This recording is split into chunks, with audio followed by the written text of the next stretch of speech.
politique non basée sur la génétique n'est pas une véritable politique. C'est parfois comme le cas de la pomme de terre, un procédé de défense des cultures. Important, certes, mais tout à fait d'un autre domaine.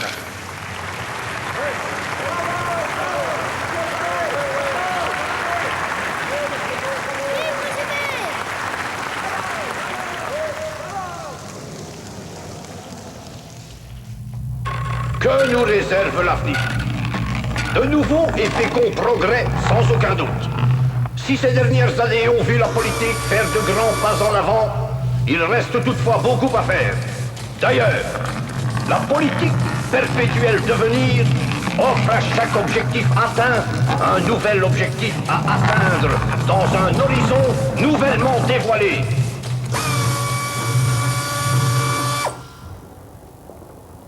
Le nom de dégénérescence est abusivement attribué à des phénomènes où la génétique n'a rien à voir et qui sont d'ordre purement pathologique. Bon, ben moi là-dessus je vais manger.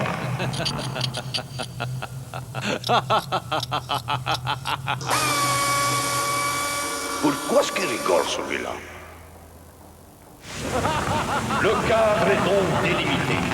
Il s'agit de le remplir. Il s'agit d'accumuler des connaissances, de rassembler des faits. Les faits sont nombreux. Et nous risquons de sombrer dans une véritable encyclopédie. Rigolez seulement. Nous aurons une politique. Méthodique, certes, mais une politique tout de même.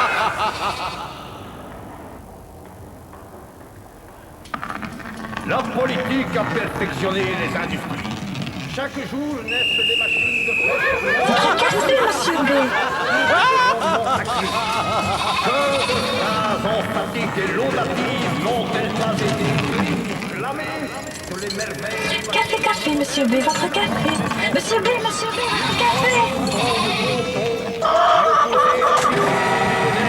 Depuis qu'il y a des hommes, reste invariable dans ses rites, comme est immuable le végétal qu'elle sème et récolte. Vous n'allez plus rigoler très longtemps.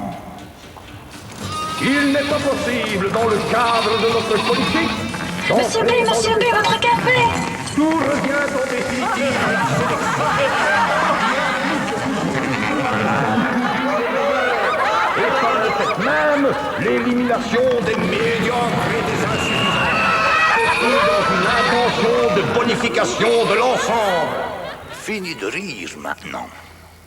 Il n'est pas possible... Et mon café, alors? Déclaration gouvernementale. D'entrer dans le détail. Et mon café, alors? Qui implique l'idée de choix des individus les meilleurs et des insuffisants. Ceci dans une intention de bonification de l'ensemble. Déclaration gouvernementale. On se borne à supprimer ou éliminer les individus inférieurs sans idée nette d'améliorer la race. C'est le cas de la pratique séculaire de l'isolement des individus de plus forte densité. Opération salutaire. On voit que cette fois-ci, on obtient des individus nouveaux, différents des géniteurs.